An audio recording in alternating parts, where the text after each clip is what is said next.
Welcome in, and thanks for joining us for the WHHI Daily News, where we strive to bring you more Lowcountry news more often. I'm Bob Stevens. The prosecution is trying to wrap up its side of the Alec Murdaugh murder case by midweek and then turn the trial over to the defense, who is expected to call technical experts and Murdaugh relatives to explain how he could not have killed his wife and son. The prosecution ended last week's testimony showing how Murdaugh tried to get potential witnesses to sync up their stories soon after the murders.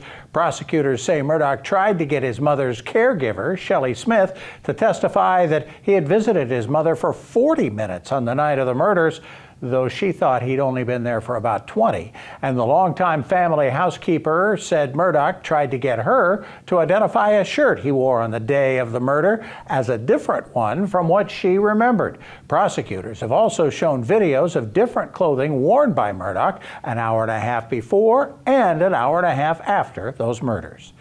What'd you think of the Super Bowl commercials? Well, one we did not see, but folks in 4 other markets saw, was a spot featuring Darius Rucker talking up the state as a tourism destination. The state tourism department bought time in St. Louis, Indianapolis, Little Rock, and Rochester, New York for the ads, and no, they didn't have to pay the $7 million for 30 seconds the big national ads cost. State Tourism Director Dwayne Parrish said the markets were ones we don't think of as feeder states, but do bring tourism to South Carolina. Here's a tough community battle where you hope both sides find middle ground. Both Beaufort Mayor Billy Kaiserling, or former Beaufort Mayor Billy Kaiserling, and his brother Paul bought the famous Robert Smalls house in Beaufort a while back, intending to someday transfer it over to the National Park Service. But in the meantime, they wanted to show it off to visitors through tours of the historic district by the Park Service. But neighbors of the Prince Street home really didn't much like all that activity in their neighborhood and think it will affect their property values, and have teamed up with the historic Beaufort Foundation to sue the Kaiserlings and the city of Beaufort. The daily tours have been stopped for now. Our state House and Senate have Republican majorities so large that even the governor can't stop the legislature from overriding any vetoes he might issue.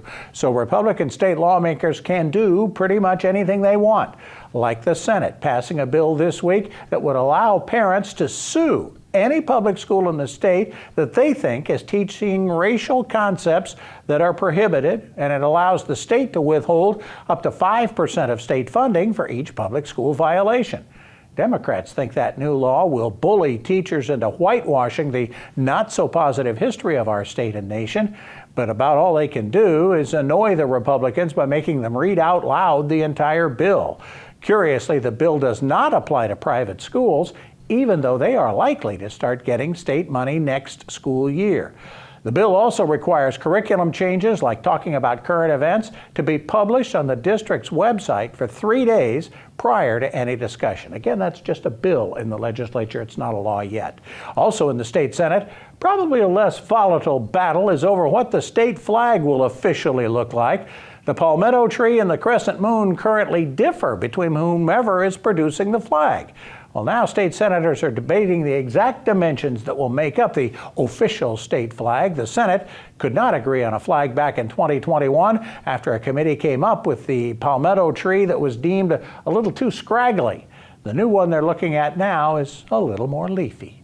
For more information on these and other Lowcountry stories, we invite you to visit the sources listed on your screen.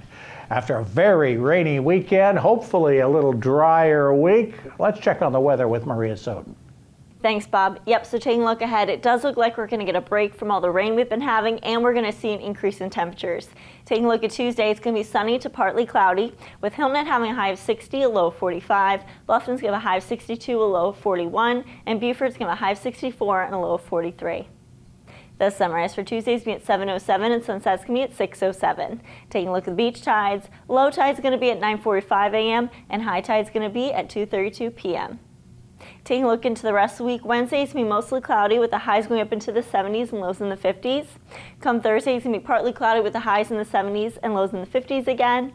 And then come Friday, it's going to be cloudy with scattered showers here and there throughout the day, with highs going in the upper 60s and lows in the 40s. That's it for today. Let's head it back to the desk. Thanks, Maria. Still to come, an update on high school athletics over the weekend and a great trip to a taste of Gullah. We wish this was Taste of Vision we could really show you. We'll be back with more in a moment.